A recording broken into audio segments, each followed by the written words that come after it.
करते वो बोलते हैं कि मतलब एक वक्त था जब मैं आया 80 रुपए लेकर, कहानियां सबकी अपनी कहानी होती है। 80 रुपए लेकर आया था, एक संदूक लेके आया था, 2 जोड़ी ड्रेस संदूक थे, तो नहीं। ऐसा कुछ। तनख्वाह कितनी होगी उसमें? 700 रुपए महीना। 700 रुपए महीना। और काफी शरीयत हुए है लाइफ में यार, काफी करियर में तो बहुत अप्स एंड डाउन हुए। अभी आप तुम पूछते जाओ। तो मी मराठी में मेरी जिम्मेदारी दे दी गई, तो कुछ रिपोर्टर्स कुछ को मैं पसंद नहीं आया, तो एक दिन में करीबन 30 लोगों ने रिजाइन कर दिया। जी जी जी। कि भाई हम वाहिद अली खान के साथ काम नहीं करेंगे। और लोगों ने मुझसे कहा कि तुम जिस बॉस के पास जा रहे हो बहुत ही खड़ूस आदमी है और तुम साथ में काम नहीं कर पाओगे। शरीयत से कुछ नहीं होता, ये आपके कर्म, आप किस तरह का कर्म है और आपका कर्मा क्या है। एक नहीं बल्कि 2 पर्सनालिटी उनकी, एक बहुत ही खौफनाक और दूसरा बहुत ही अच्छे इंसान।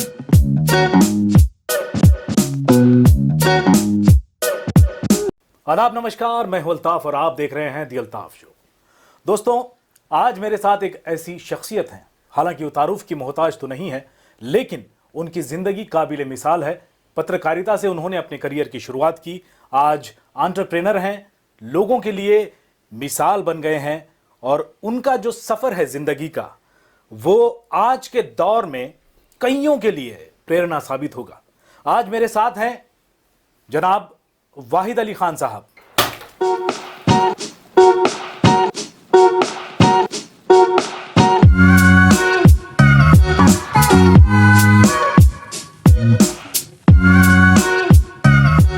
भाई सर, आपका बहुत बहुत स्वागत है दी अल्ताफ शो में।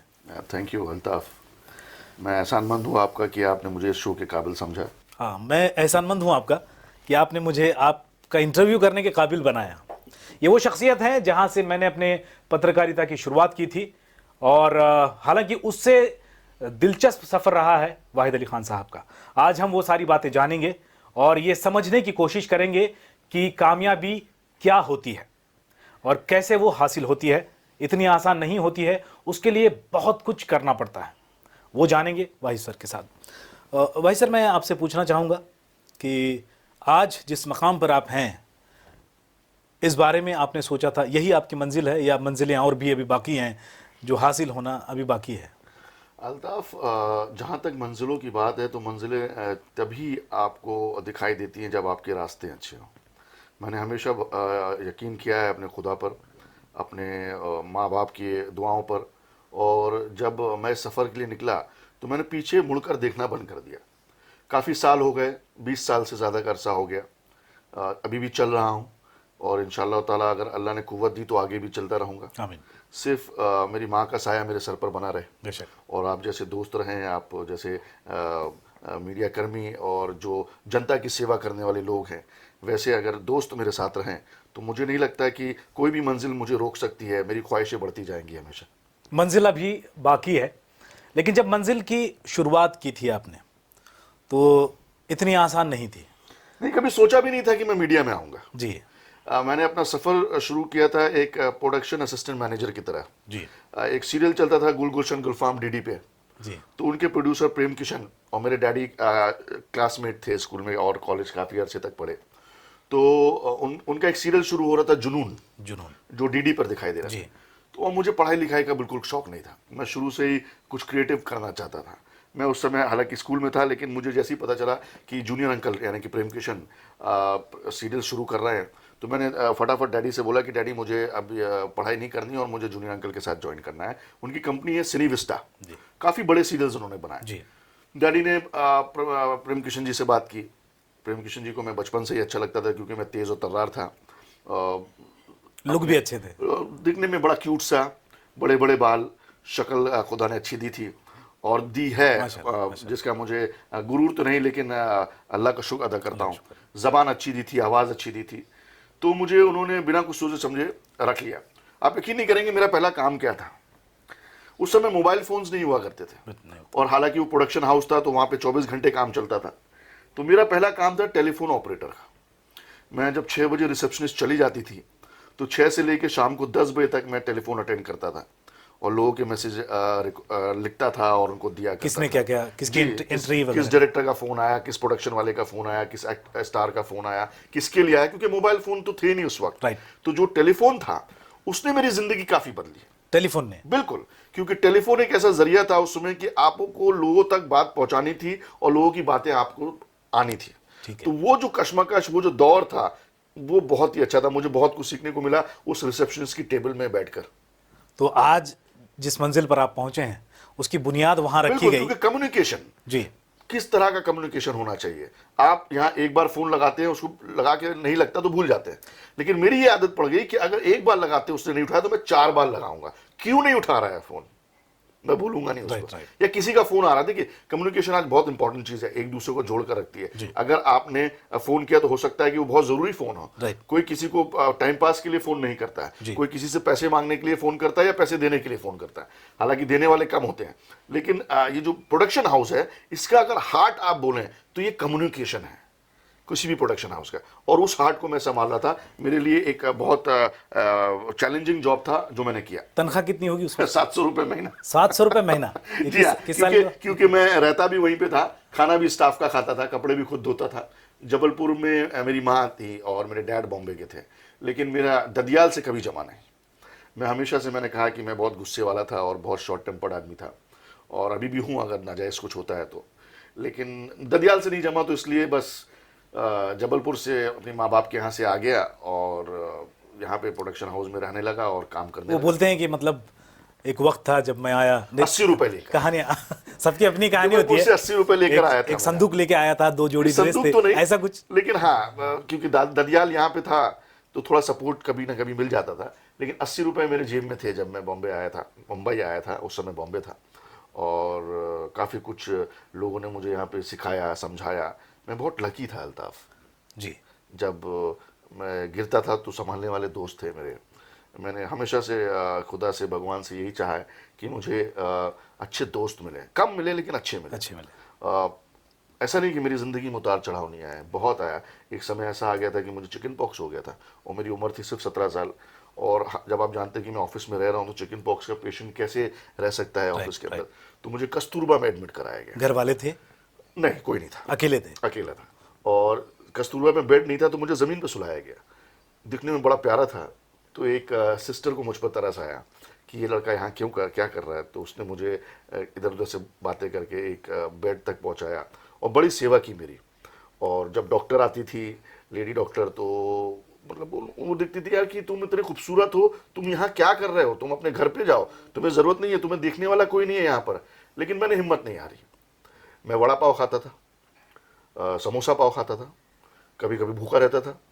हाँ, मैंने वो भी सुना है कि शुरुआती दौर में दिलचस्पी जब मैंने ली थी आपके बारे में जानने की, जब तक तो कई दिनों तक आप ये कहते थे कि फिलहाल वड़ा पाव खा लो, एक दिन आएगा हम बिरयानी जरूर खाएंगे। क्यों नहीं खाएंगे जी। भगवान को कभी ना कभी तो हम पर रहम होगा। तो जैसे कि मैं बता रहा था कि सिनेविस्टा जब तक था तब तक तो खाना मिल जाता था, ठीक है। लेकिन जब सिनेविस्टा छोड़ा तो एकदम से ज़मीन पर आ गया। ज़मीन पर आया तो हाथ पैर मारना शुरू किए। तो डैडी के फिर एक दोस्त अब्दुल कुद्दूस फारूकी, अल्लाह उनको सलामत रखे, उनके जहन में था कि चलो क्यों ना हम न्यूज़ चैनल बनाते हैं। ठीक है। उनको न्यूज़ का शौक था और उन्होंने न्यूज़ चैनल खोलने की शुरुआत की। मुझे बोला कि तू एंकर बन जा, तेरी आवाज़ अच्छी है, तू वॉइस ओवर कर। इंटरेस्ट नहीं था, लेकिन कुछ था भी नहीं मेरे पास खाने के लिए। तो जो भूखा होता है, जो बेगर होता है, वो चूज़र नहीं होता अल्ताफ। राइट। तो मैं बेगर से भी बदतर था, तो मेरे पास चॉइसेस नहीं थी। मैंने इंटरेस्ट पैदा किया, फिर धीरे धीरे जर्नलिज्म में इतना अच्छा इंटरेस्ट हो गया मेरा, और ऐसे कुछ स्टोरीज कर डाले जिससे लोगों ने मुझे अप्रिशिएट करना शुरू किया। लोगों तक मैं पहुंचना चाह रहा था और एक तरह से एक लगाव हो गया इस काम से। और फिर आगे जाकर पता चला रही यही मेरी ब्रेड एंड बटर है। राइट। तो ब्रेड एंड बटर बन गई।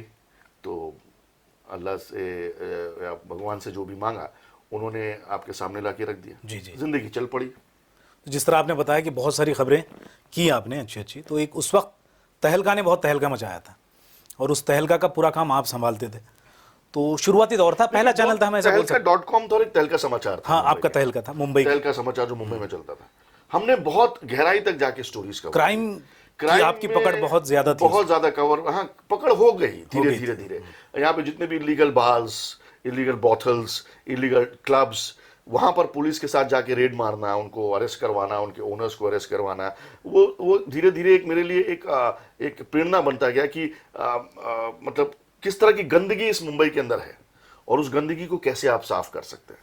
तो मैं एक सफाई कर्मचारी बन गया और मीडिया के माध्यम से। मीडिया के माध्यम से, और धीरे धीरे पुलिस वालों ने भी मेरा सपोर्ट किया। मुंबई पुलिस को मैं हमेशा इसलिए तहे दिल से मानता हूं कि मुंबई पुलिस हमेशा से ही गुनहगारों के खिलाफ खड़ी है। हालांकि कुछ ऑफिसर्स जरूर इन्वॉल्व होते हैं उनके साथ, लेकिन बहुत सारे आज भी ऑफिसर्स हैं जो अपनी गरिमा और अपने सम्मान के लिए किसी भी हद तक जा सकते हैं। बेशक। तो उसके बाद जब तहलका से आपने आगे बढ़ा तो जया टीवी में भी आप थे, और जैन टीवी में। तो जैन टीवी का एक वाक़या मुझे याद आता है, मैंने सुना है, आपसे जानना चाहते हैं, क्योंकि बहुत सारी बातें होती रहती हैं। जो आपके चाहने वाले हैं तो पुराने दौर का जिक्र निकालते हैं कि आज वो अर्श पर हैं, लेकिन कभी एक दौर था जब फर्श पर भी थे। तो सानिया मिर्ज़ा, जब ये लोग मेरे पीछे बात करते हैं, सानिया मिर्ज़ा का जब आप इंटरव्यू कर रहे थे, तो मैंने सुना है कि it was your one of the first interview. तो उस इंटरव्यू में जो आपने शर्ट पहनी थी, वो आपने अपने होटल वाले कोई अन्ना या दादा हैं जो आपको बहुत चाहते थे, उनकी ली थी आपने। देखिए हुआ क्या, कितना सही है? हुआ क्या कि मेरे पास पैसे नहीं हुआ करते थे। राइट। बड़ा गरीब सा था मैं, और अंधेरी स्टेशन से 40 रुपए में शर्ट खरीदता था व्हाइट कलर की। मुझे व्हाइट और ब्लैक पहनने का बहुत शौक है शुरू से, मैंने देखा है। या ब्लू जीन्स के साथ मैं व्हाइट शर्ट पहनूंगा, या ब्लू जीन्स के साथ मैं ब्लैक पहनूंगा। आज भी मैंने ब्लैक पहना है, इसलिए मैंने व्हाइट पहना है। मुझे ये दो कलर्स बड़े पसंद हैं। क्यों? क्योंकि ये सस्ते में मिल जाते थे। अंधेरी स्टेशन के बाहर आज भी आप जाएंगे तो 60 रुपए की एक शर्ट बिकती है, और उस समय 30 या 40 रुपए में बिकती थी, तो वही अफोर्ड कर पाता था। हुआ क्या कि उस दिन जब हम इंटरव्यू में जा रहे थे, तब वो शर्ट गंदी सी लग रही थी, कॉलर से बहुत ज्यादा पुरानी हो गई। नहीं यार, धोने वाला कोई नहीं था। ओके। मैं ही धोता था उसको जैसे तैसे। और जब इंटरव्यू का समय आया तो पता चला कि वानखेड़े स्टेडियम जाना है, वहाँ पे कुछ सेलिब्रिटी क्रिकेट हो रहा है, वहाँ सानिया आने वाली हैं और उसका इंटरव्यू करना है जैन टीवी के लिए। मैंने बोला यार सुबह सुबह ये शर्ट तो बड़ी गंदी दिख रही, क्या करूँ, धोने का भी समय नहीं है। तो हमारे एक चाय वाले अन्ना हुआ करते जो हमें सुबह शाम हमें चाय पिलाया करते थे। उनका भी बिल बहुत बाकी है, हालांकि बाद में मैंने भरा उनका बिल जब अल्लाह ने 2 पैसे दिए। तो उनके पास गया और मैंने बोला अन्ना यार ये शर्ट बड़ी गंदी दिख रही है, धुल पाएगी? बोले धुल तो पाएगी नहीं, टाइम लगेगा। तो मैं बोला अन्ना क्या करूँ? बोले मेरी एक शर्ट है, तू ले जा पहन ले, तेरे साइज़ की है। तो उन्होंने अपने अंदर गए और उधर से एक शर्ट निकाली और मुझे पहना दिया। और तब मैंने सोचा नहीं कि 20 साल के बाद मुझसे कुछ इस बारे में कोई सवाल करेगा, लेकिन हाँ मैं बड़ा ही कंफर्टेबल था और मुझे बुरा नहीं लगता मेरे पास्ट के बारे में बात करने से, बिकॉज पास्ट ही एक चीज़ होती है जो आपको हमेशा बूस्ट करती है आगे जाने के लिए। देखिए इंजन्स आप देखें तो किसी रॉकेट को देखा होगा, उसके इंजन्स पीछे होते हैं। क्यों? क्योंकि पीछे से अगर वो पुश करेगा तो आप आगे जाएंगे। तो पास्ट एक ऐसी चीज़ है जो आपको पुश करती है आगे जाने के लिए। मुझे बड़ा मजा आता है जब लोग मेरे बारे में बात करते हैं। I don't care. देखो लोग शुरू से, कई लोगों ने अच्छा कहा, कई लोगों ने बुरा कहा, उसकी परवाह नहीं। कोई मेरे घर पे मेरा घर चलाने नहीं आया। जब मैं बीमार था तो कोई देखने नहीं आया, जब मैं खुश था तो कोई मेरे पास आके मेरे साथ नहीं दिया। तो why should I care Altaf? जी जितनी जिंदगी लिखी है इस पर मैं आऊंगा जी। लेकिन जैसे पत्रकारिता का सफर शुरू हुआ तो वो आगे बढ़ता गया और कामयाबी की सीढ़ियां आप उस दौर में धीरे धीरे ही सही लेकिन चढ़ते गए। तो वहां चैलेंजेस भी और थे, बिल्कुल, है ना? जैसा आपने अभी कहा कि बहुत सारे लोग थे जो साथ देते थे, बहुत सारे लोग थे जो साथ नहीं देते थे। तो एक शुरुआती दौर होता है, वो स्ट्रगल अलग होता है, लेकिन जब थोड़ा सा कामयाब हो के हम और आगे बढ़ने की कोशिश करते हैं तो वहां रोकने वाले बहुत होते हैं। मैं आपको एक वाक्य सुनाता हूं जी। मैं जैन टीवी में काम करता जी। इंडिया टीवी के उस समय के नए ब्यूरो चीफ थे। इंडिया टीवी लॉन्च हो रहा था जी 2004-05 जी। उस समय के ब्यूरो चीफ थे सईदन जैदी, जो बॉम्बे बन के आए ब्यूरो चीफ। तो उनको मुझसे लगाव था, बहुत अच्छे इंसान है, अल्लाह उनको लंबी उम्र दे। और उन्होंने 1-2 बार फील्ड में मुझे देखा रिपोर्टिंग करते और कहा कि यार तुम इंडिया टीवी क्यों नहीं आते? तो मैं सर मैं तो आना चाहूँगा लेकिन इंडिया टीवी मुझे लेना चाहेगी क्या? तो बोले क्यों नहीं, मैं बात करता हूँ। तो उन्होंने मेरी बात कराई सीधा रजत जी से। और मुझे एक दिन कॉल आया और सईदन जैदी जी का, और बोला कि भाई तुम दिल्ली चले जाओ और रजत जी तुमसे मिलना चाहते हैं। मैं खुशनसीब था जी, जैदी साहब का शुक्रिया अदा किया, लेकिन मेरे पास जाने के लिए दिल्ली पैसे नहीं थे। कमाल फ्लाइट के। ठीक, मतलब कल अगर आपको सुबह 11 बजे इंडिया टीवी के ट्रेन ऑफिस से तो पहुंचना है नोएडा में, तो ट्रेन तो आप जा नहीं पाएंगे। ठीक है, क्या करूं? मेरा एक दोस्त जो आज भी मेरा दोस्त है, सिंह साहब हम उनको बोलते हैं जी, होटल यार हैं, आज काफ़ी होटल्स के मालिक बन गए, उस समय तो मैनेजर हुआ करते थे। सिंह साहब के पास रात में मैं गया और मैंने बोला सिंह साहब लाइफ में एक अपॉर्चुनिटी आई है, इंडिया टीवी से कॉल आया है और मुझे जाना। बोले यार बहुत बढ़िया बात है, तुम तो जाओ, तुम मेहनती लड़की हो, तुमको आगे बढ़ना चाहिए। बोला बस एक ही प्रॉब्लम है कि मेरे पास जाने के पैसे नहीं है। उस समय एयरलाइन चलती थी सहारा, तो उन्होंने आदमी भेजा एयरपोर्ट और टिकट बुक करके मेरे पास सहारा की टिकट दे दी, सुबह 7 बजे की फ़्लाइट। मेरे आंख से आंसू आए, लेकिन मैंने कहा कि मैं इनका शुक्रिया अदा नहीं करूंगा, क्योंकि शुक्रिया अदा करूंगा तो शायद ये एहसान कम हो जाएगा। मैंने वो टिकट ली, घर पे जाके सोया, सुबह 7 बजे की फ्लाइट थी, जैसे तैसे एयरपोर्ट पहुंचा, दिल्ली गया, दिल्ली जाके नोएडा गया, नोएडा 11 बजे का था, तो रिसेप्शन में जाके देख कॉन्फिडेंट लेवल बहुत था। जी। मेरे पास अगर कुछ चीज़ मेरी खुद की है तो वो है कॉन्फिडेंट। जी। आप मुझसे सारी चीज़ें छीन लीजिए, लेकिन मेरा कॉन्फिडेंस मुझसे नहीं छीन सकते। मैं कॉन्फिडेंस से गया रिसेप्शन में, मेरा नाम वाहिद अली खान है और मैं बॉम्बे से आया हूँ, रजत जी से मिलना है। तो रिसेप्शन में वहाँ पे सुधीर जी आए, सुधीर चौधरी, जो आज जी न्यूज़ को हेड करते हैं। उन्होंने मुझसे मुलाकात की, और हीरो क्या है सर। उस समय वो दिन पहला था जब मैं सुधीर जी से मिला। जी। और बहुत अच्छे सज्जन, सुलझे हुए इंसान। हालांकि मुझे नहीं लगता कि आज लोग उनके बारे में क्या बोलते हैं, गोदी मीडिया वगैरह, लेकिन मेरे साथ बहुत अच्छे इंसान थे। उन्होंने कहा मुझे पता है तुम इंटरव्यू के लिए आए हो, थोड़ा वेट करो, तुमसे मुलाकात करेंगे। जी। तो मैं 10 मिनट 15 मिनट आधा घंटा बैठा हुआ था। अचानक फिर एक सेक्रेटरी आए, उन्होंने बोला चलिए आपसे मिलना चाहते हैं जी। तो मैं ऊपर गया, इंडिया टीवी के फर्स्ट फ्लोर पे बैठा, बड़े से कॉन्फ्रेंस रूम में। मेरे लिए एक सपना था, एक बड़े से कॉन्फ्रेंस रूम में बैठा, बड़े प्यारी प्यारी लेदर्स की चेयर्स लगी हुई थी।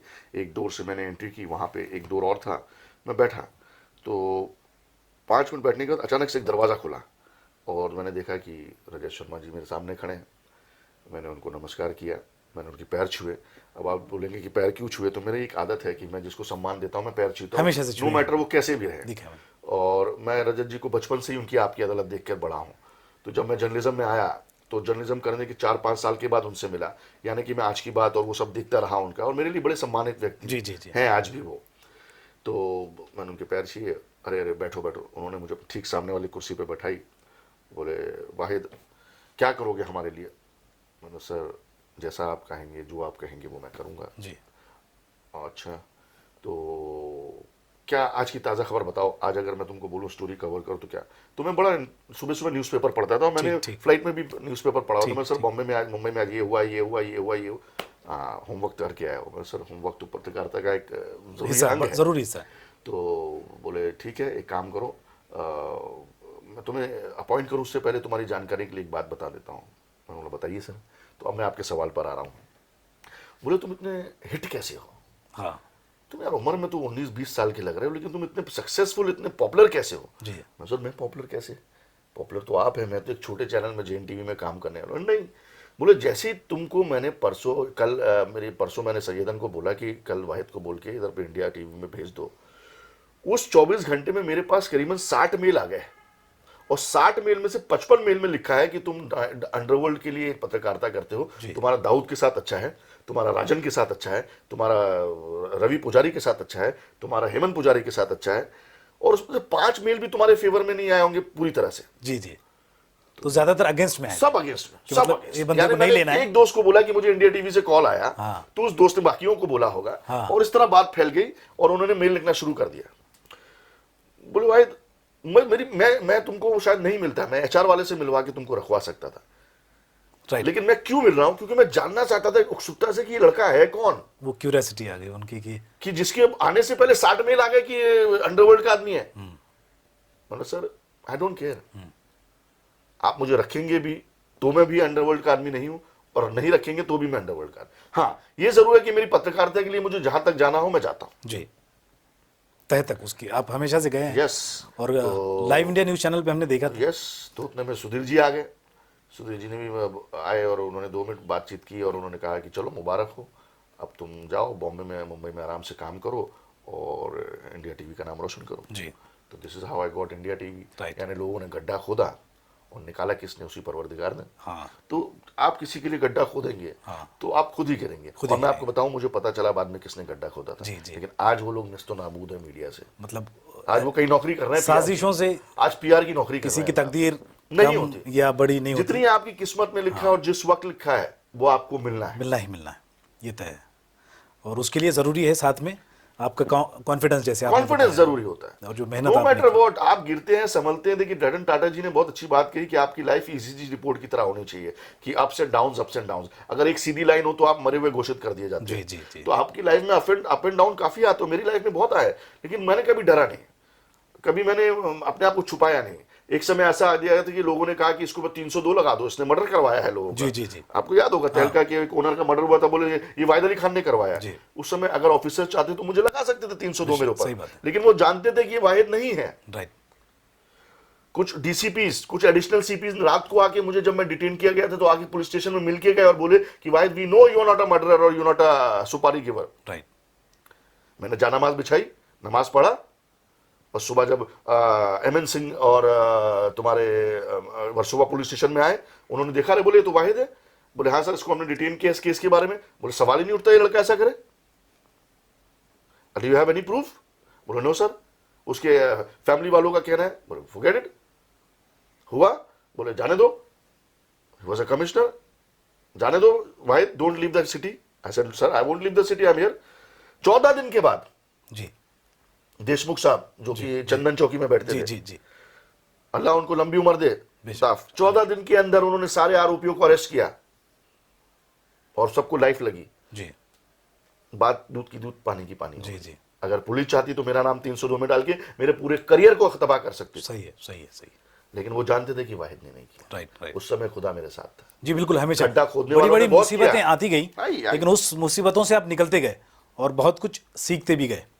तो इसमें सुधीर चौधरी जी का आपने जिक्र किया था, बाद में लाइव इंडिया में भी आप रहे उनके साथ, और यहाँ पर भी ये जिस तरह की बातें हुई वो भी एक बड़ी। क्या हुआ कि जब मैं P7 हेड किया करता था, नहीं P7 से पहले की बात है, एक लोकल चैनल चलता था यहाँ पर, वो CTV, जो कि मैंने इंडिया टीवी छोड़ने के बाद बात किया था।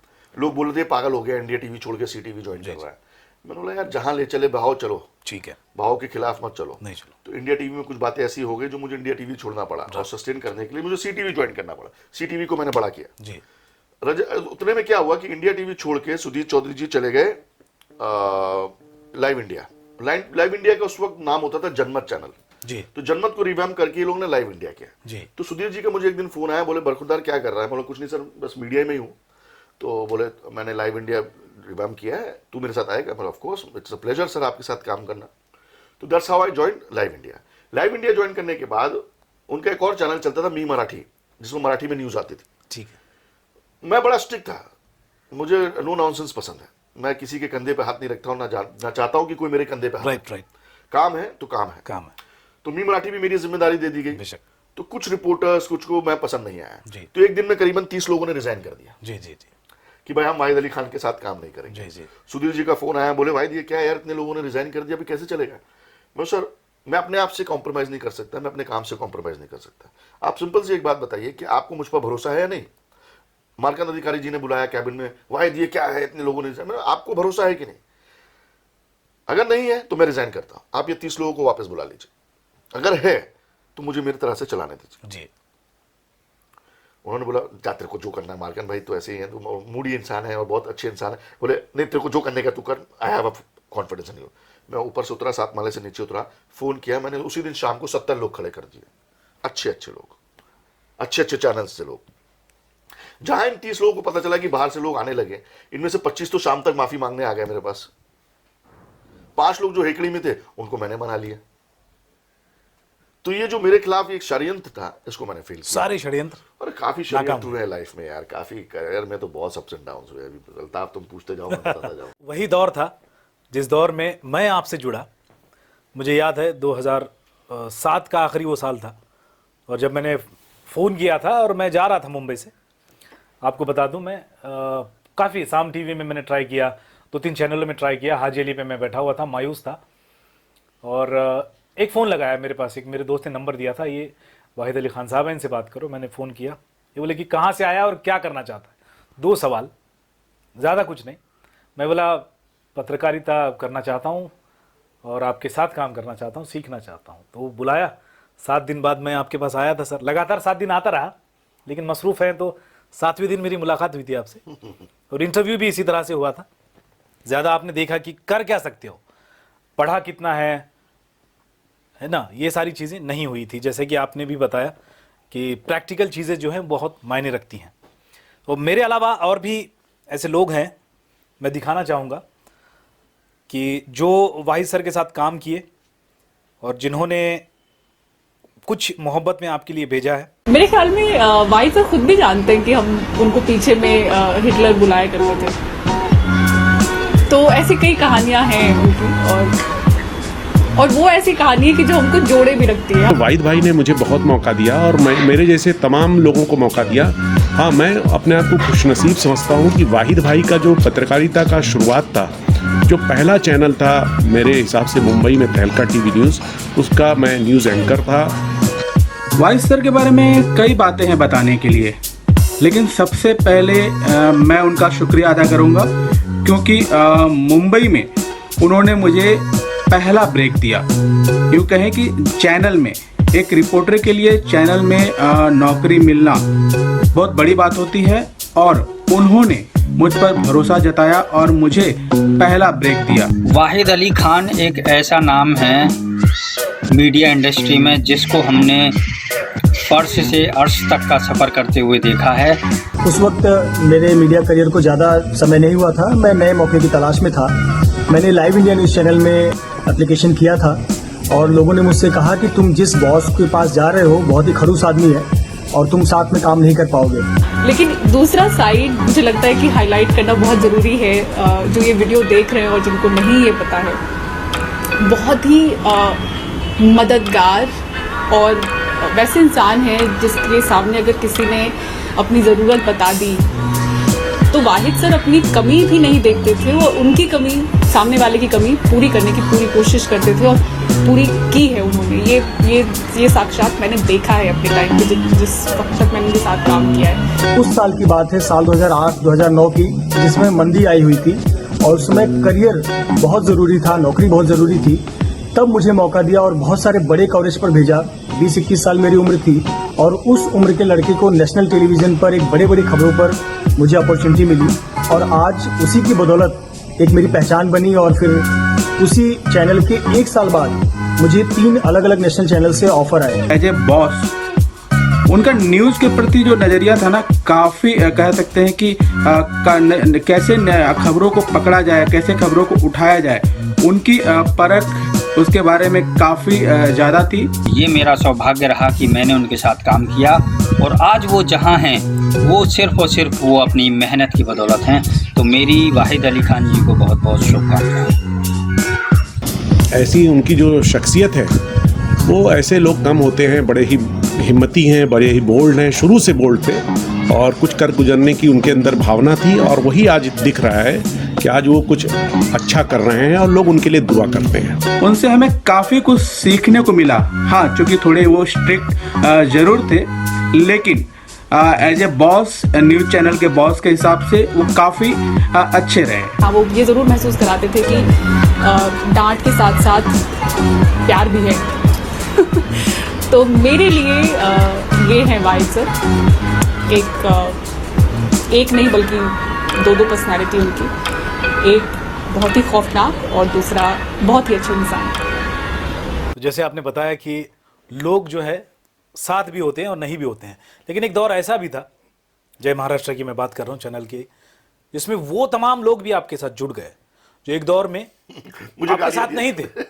मुझे गालियां दिया करते। तो हाँ, मैं जब वो पूरी तमाम फहरिस्त को देखता हूँ, मुझे क्या, जो सुधाकर को भी गाली दिया करते थे, अरे ये डांस बार का मालिक है, अरे ये तो अंडरवर्ल्ड का आदमी है, अरे ये तो मैक्स फिक्सर है। लेकिन बाद में जो बड़े बड़े कॉलम लिखने वाले लोग थे, बाद में वो इसी चैनल में काम कर रहे थे। वो आपके साथ जुड़ गए थे वो। जी, मुझे याद है। ये बहुत बड़ी चीज़ है, मुझे ऐसा लगता 2013 में हमने जय महाराष्ट्र लॉन्च किया। हाँ, और उसकी भी बड़ी एक कहानी है। बेशक।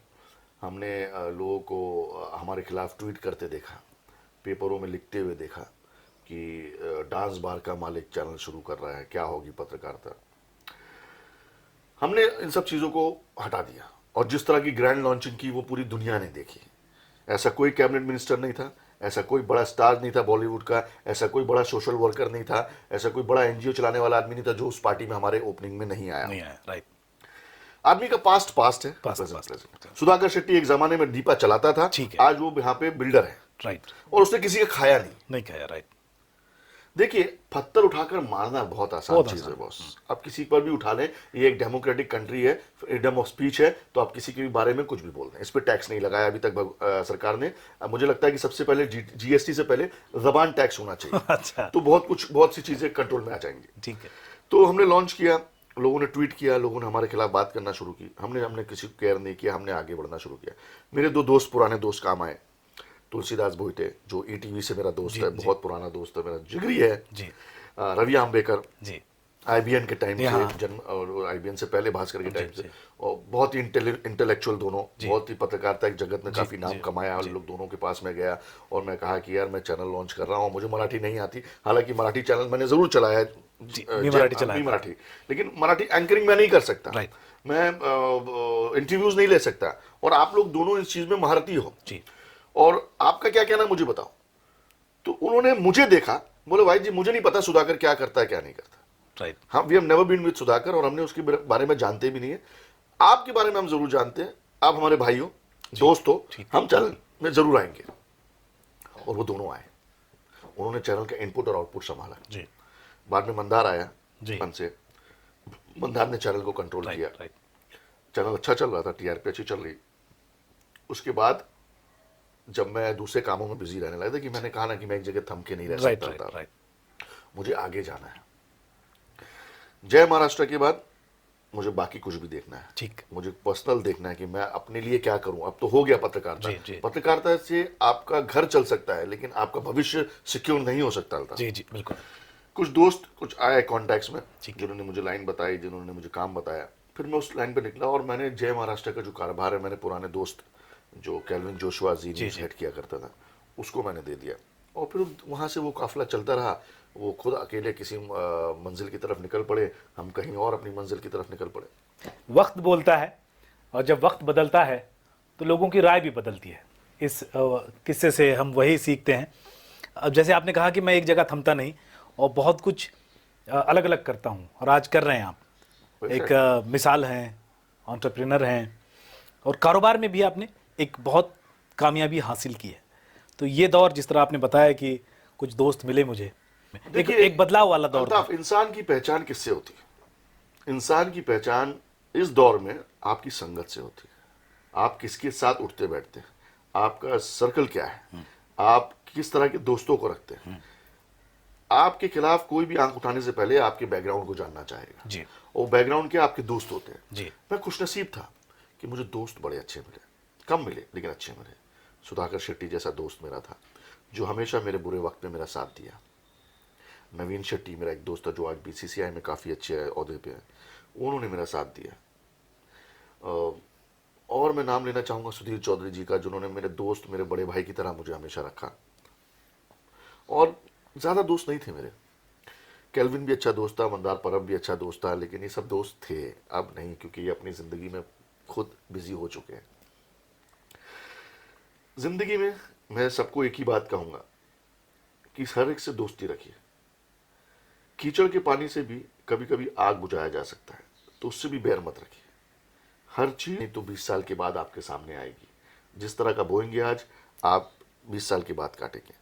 आज मेरी दोस्ती अच्छी होगी, जैसे अल्ताफ़ को मैंने 20 साल पहले कुछ जाने अनजाने में अच्छा किया, तो 20 साल के बाद अल्ताफ़ मेरा इंटरव्यू ले रहा है। तो आप ये समझिए कि जिस रिश्ते को किस तरह आप बोएंगे, उसी तरह आप काटेंगे। अगर मैं अल्ताफ़ से दुश्मनी करता है या उसको गालियां बकता है, चले टाइम नहीं है मेरे पास, बात मत कर, I am head of the channel, मैं ऐसा कर सकता था अल्ताफ़। लेकिन मैंने ज़िंदगी में किसी को जलील नहीं किया, इसलिए खुदा ने कभी मुझे जलील नहीं किया। हमेशा कहीं ना कहीं मेरी इज्जत उसने रखी है। उस रब्बुल आलमीन ने मुझे कभी निराश नहीं किया। जब मेरे पास खाने को नहीं था, उसने मुझे कहीं ना कहीं से जरिया बनाकर मेरा पेट भरा। जब वो एक चींटी का पेट भर सकता है, तो मेरा क्यों नहीं? सिर्फ अपने खुदा पर, अपने भगवान पर, अपने यीशु मसीह पर, अपने जिसको जिस रूप से आप मानते हैं, उन पर भरोसा रखिए। रिलीजन को भी आपने कभी इतनी तरजीह नहीं दी ऑफिस में, मैंने देखा था। मेरे लिए सब बराबर। आप हमेशा बोलते थे कि वर्क इज वर्शिप। बिल्कुल, देखिए आज भी मैं कहता हूँ वर्क एक वर्शिप बॉस। रिलीजन है तो एक ही रिलीजन होना चाहिए, वो आपका, वो इंसानियत। मैंने कई लोगों को अपॉइंट किए अपने करियर में, करीबन नहीं, आप जानते होंगे कि 500 से ज़्यादा रिपोर्टर्स, 1,500 से 2,000 कैमरामैन, टेक्नीशियंस। जब मैं चैनल लॉन्च करता था, तब मैं उनके सीवी में कास्ट नहीं देखता था, मैं ये देखता था कि उसमें कैलिबर कितना है, उसकी क्षमता क्या है। अल्ताफ ने फ़ोन किया, इसका मतलब ये नहीं कि वाहिद अली खान अल्ताफ को एंटरटेन करेगा। अल्ताफ की जगह संजय प्रभाकर भी है, संजय प्रसाद भी फ़ोन करता है, तो वाहिद उनसे भी वैसे ही बात करता है जो अल्ताफ से करता है। मेरे लिए रिलीजन कोई मायने नहीं रखता। मैं एक खुदा को मानता हूँ, आप भगवान को मानते हैं, आप वाहेगुरु को मानते हैं, आप जीसस क्राइस्ट को मानते हैं, ये आपकी मान्यता है। किसी का तो एक हमने पल्लू पकड़ा हुआ है ना, काफ़ी है। Religion doesn't matter boss. आपकी माँ अगर जिंदा है तो सबसे पहले वो आपके लिए दुआ करेंगी, और अगर वो नहीं है तो आप बड़े बदकिस्मत हैं, और फिर उसके बाद आपको आपका अल्लाह और आपका भगवान मदद करेगा। दुआ कीजिए। मैं सबके लिए ये भी कहूँगा कि उनकी माँ का साया उनके ऊपर बना रहे, लेकिन अगर माँ का साया नहीं है तो आपके भगवान, आपके वाहेगुरु, आपके खुदा आपकी मदद के लिए ज़रूर आएंगे। लेकिन साफ दिल रखिए, अपने आप को किसी के षड्यंत्र में ना फंसाइए, ना किसी के खिलाफ षड्यंत्र कीजिए, ना किसी के बारे में गीबत कीजिए। ये गीबत अगर एक उर्दू वर्ड है, और गीबत का मतलब मैं अगर हिंदी में समझाऊं तो बुराई। किसी की बुराई मत कीजिए, क्योंकि इस्लाम में ये मानना है कि गीबत करने वाला एक मुर्दे को खाने वाले से बदतर है। तो आप किसी की पीठ पीछे बुराई मत कीजिए। आप गांधी जी के बंदर बनिए, आप देखिए लाइफ में बहुत आगे बढ़ेंगे। चाहे कितने भी षड्यंत्र हो, कुछ भी होने दो, हर साजिश नाकाम हो। षड्यंत्र से कुछ नहीं होता, ये आपके कर्म, आप किस तरह का कर्म है और आपका कर्मा क्या है जी, आपका कैलिबर भी क्या, आपका कैलिबर क्या है, आप किस तरह के काम कर रहे हैं। तो ये वाहिद अली खान सर थे जिन्होंने बताया। इस पूरे इंटरव्यू में मैंने पाया कि हालात चाहे जैसे भी हों, आपका आत्मविश्वास है वो बोलना चाहिए, आपको अपनों की दुआएं अपने साथ रखनी चाहिए, अच्छे दोस्त बनाने चाहिए, और पीछे मुड़े बिना अपने मंजिल की तरफ बढ़ते जाना चाहिए, कि ना कि आप अपने हालात को कोसते रहो। बहुत शुक्रिया सर, आपने बात की दिलताफ शो से। हमारे जो दर्शक हैं वो ज़रूर इस बात को पसंद करेंगे। आपने इससे क्या क्या हासिल किया वो मैं आपसे जानना चाहता हूँ। आपको शो अच्छा लगा है तो लाइक करें, अपने दोस्तों के साथ इसे शेयर करें, और दिलताफ शो को सब्सक्राइब करना ना भूलें। धन्यवाद।